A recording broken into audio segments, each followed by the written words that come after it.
அனைவருக்கும் இனிய வணக்கம். இப்போ தமிழகம் முழுவதும் ஒரே பரபரப்பு, தேர்தல் கருத்து கணிப்பு. நம்மோட கண்ணோட்டத்தில் உங்களோட எண்ணோட்டம் எப்படி இருக்கும் அப்படிங்கிறத இன்னைக்கு பகிர போகிறோம்.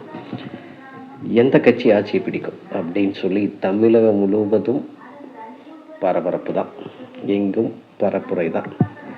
ஊடகங்கள் உறங்குவதே இல்லை.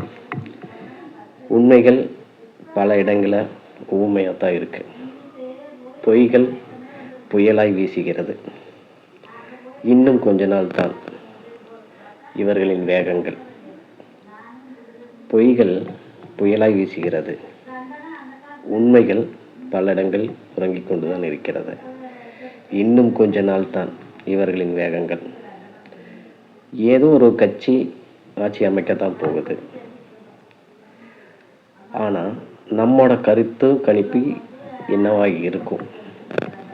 எந்த கட்சி ஆட்சியை பிடிக்கும்? ஓகே, சுயேட்சையாக நின்றுப்பார். சுத்த அரசியல் என்னவென்று தெரியும். சுயேட்சையாக நின்று பாருங்க, சுத்த அரசியல் என்னன்னு கற்றுக் கொடுக்கும். வாக்களிப்பது மட்டும்தான் நம்ம கடமை இல்லை. வாழ்க்கையில் கடமைகளை சரிவர செய்வதே அரசியல். வாக்களிப்பது மட்டும் நம்ம கடமை இல்லை.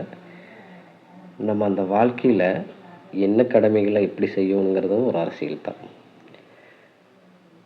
உன்னில் துவங்கி போர் அரசியலை நான் முதல் பதிவிலே அதை சொல்லியிருக்கேன். உன்னில் துவங்கிப்பார் அரசியலை. உனக்கு அரசியல் தெரியணும் அப்படிங்கிறதான் இதோட பதிவுகள் அப்படிங்கிறது. என்னுடைய உரிமைகளை நான் எவ்வாறு செய்கின்றேன் அப்படிங்கிறதான் இன்னைக்கு பேச போகிறோம். அரசியல்வாதியை நாடாமல் ஆதார் கார்டு எடுப்பது எப்படி? அரசியல்வாதியை நாடாமல் ஆதார் எடுப்பது எப்படி? ஊழலே தராமல் உயில் நகல் எடுப்பது எவ்வாறு? தலைவரை பார்க்காமல் தண்ணீர் பைப் எடுப்பது எவ்வாறு? கவுன்சிலரை தேடாமல் கல்வி கடன் பெறுவது எவ்வாறு? அண்ணனை கேட்காமல் கூட்டுறவு அங்காடியில் பொருட்களை வருவது எவ்வாறு? அவர்கள் கடமை தவறும்போது அவர்களையே மாற்றுவது எவ்வாறு? களத்தில் நிற்பது நீ என்று நினைத்துக்கொள். களத்தில் நிற்பது நீ என்று நினைத்துக்கொள். கன்சியூமர் சட்டத்தை கரைத்து குடித்துவிடு. களத்தில் நிற்பது நீ என்று நினைத்துப்பார். கன்சியூமர் சட்டத்தை கரைத்து குடித்துப்பார்.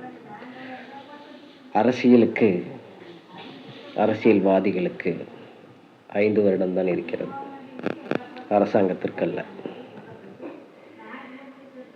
அங்குள்ள அலுவலகர்கள் கூட இடம் மாறலாம். ஆனால் உன் அரசியல் ஆர்வத்தை சட்டப்பூர்வமாக கற்றுக்கொள். எந்த கட்சி வந்தாலும் உன் கடமைகளையும் கருத்து கணிப்பு என்றுமே வெல்லும்.